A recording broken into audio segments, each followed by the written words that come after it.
Hello po, magandang buhay po mga kahabi, mga kabarya.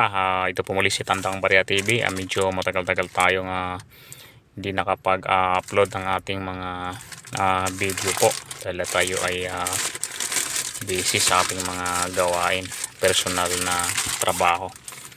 Okay po, nabuksan ko na to kanina at chiniko kung okay ba. So ito po ay galing sa itong parcel na ito ay malayo pa ang pinanggalingan nito.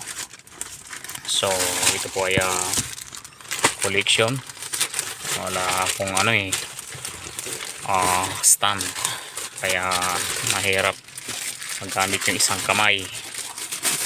Yan, nasa sasakyan pa ito. So ito po yun. Yan, so titingnan natin kung para makita natin kung ano ito. Actually kanina nga ay binuksan ko na pa. Pupunitin na lang natin para di mahirapan. So ito po yung aking ayan. Yan po mga kahabi. So simple lang. Ayan, ito po yung 5 pesos na NDS BSP NDS or new design series. Yung isang set po ito. So from 1995 to 2017. Mamaya pag-usapan natin kung anong ang paksa natin o anong pag-uusapan natin tungkol dyan sa kung paano na kumpleto. So dito kasama po ang dalawang commemorative. Yan yung Leyte Golf Landing na 5 piso. So 2014 po ang year nyan. Leyte Golf Landing na pang 78th anniversary. So yan po yung circulating coin. Common na rin po yan Hindi po yan yung 5 piso noong 1994 na nickel din naman yun. Pero yun ay hard to find na rin yun. So ito yung bagong bayan. Isa sa commemorative ng NDS BSP.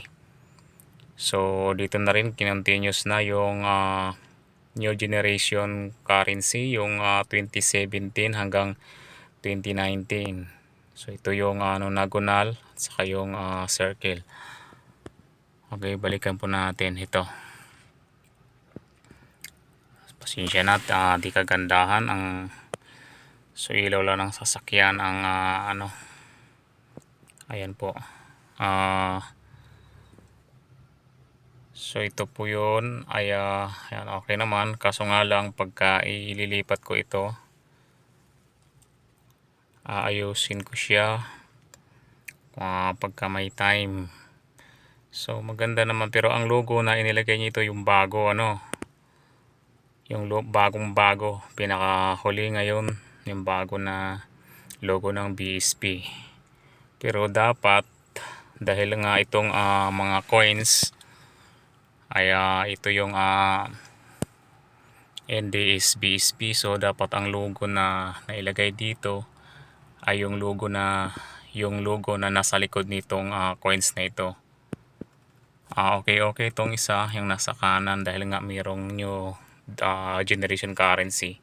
Yan yung logo niyan. Okay, so dapat kung ano yung logo ng BSP ng collection, ganun din sana yung nailagay sa layout, kasi wala pa naman tayong nito. Ito bago lang to Okay, ito yung pumalit dito sa new generation currency. So ito nga pala, itong collection na ito, ang collection set na ito ay nagsimula ng 1995 to 2017. So mayroon po mga hard to find yan. Itong semi hard to find yung year 99 to at saka 2000. Pero hindi naman gaano yan, may makikita mo pa rin yan. So ang 2006 ang pahirapan. Kaya nun ako, yung nakakuha ko nito, naibenta ko pa sa pagkakala ko na makakuha pa ako ng iba. Year 2018 yun. Mantakin mo ba naman, naibenta ko lang yun ng 300. Nakuha ko lang sa circulation. No, talagang di ang inaasahan ko ay makakuha pa ako ng mas maganda, dahil nga ay yung nakuha ko ay circulated condition na. So ito ay circulated na rin, kaso nga lang meron ayan itong 2007 and 2008 na kinumpleto kasi niya ito. Kinumpleto niya para maganda nga naman, maganda dahil walang patlang. Pero may pero po dyan, itong 2007 and 2008 na nakalagay dito ay HTF or hard to find. Talagang hard to find talaga yan, kahit ano pa ang gagawin na hindi mo makikita yan. So ito po ay altered lang po ito. Yan, altered po ito, altered date. Inaltered po yan dahil wala pong 2007 and 2008 na 5 piso na NDS BSP. Hindi po talaga gumawa ang BSP niyan ng 2 taon, yung 2007 and 2008. Okay, pero dito ito pala ay napanalunan ko lang sa raffle po. So galing pa itong Jinsan. Okay, so masaya rin dahil ayan, buo na yan. Although may mga mas maganda-ganda, pwede kong ipalitan to. May mas maganda pa akong ano nito, mga almost uncirculated at uncirculated pa.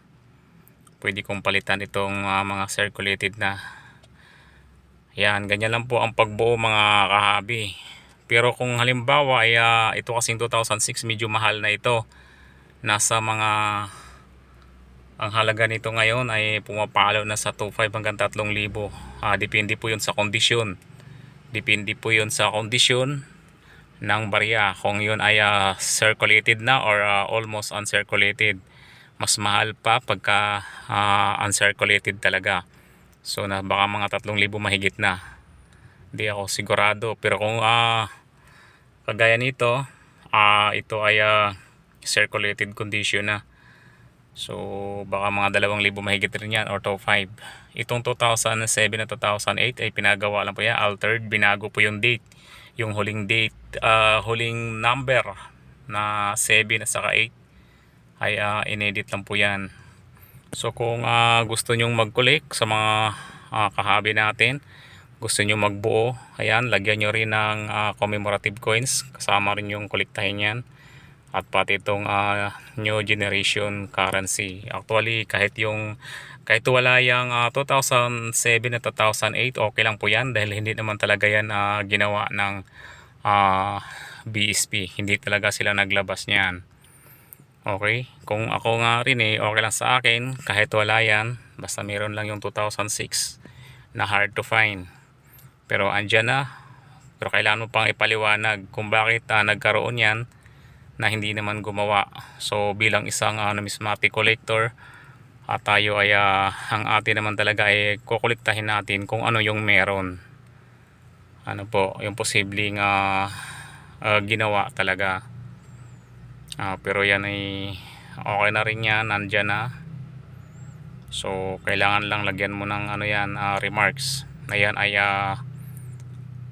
altered coin lang at hindi talaga naglabas ang BSP niyan. So yan lang po mga kahabi, maraming salamat po sa inyong panonood. Sana po sa mga baguhan po sa aking munting channel na ito, kung maaari po paki-like na lang po at paki-subscribe na rin po. Maraming salamat po at gabayan po tayo ng Panginoong Diyos.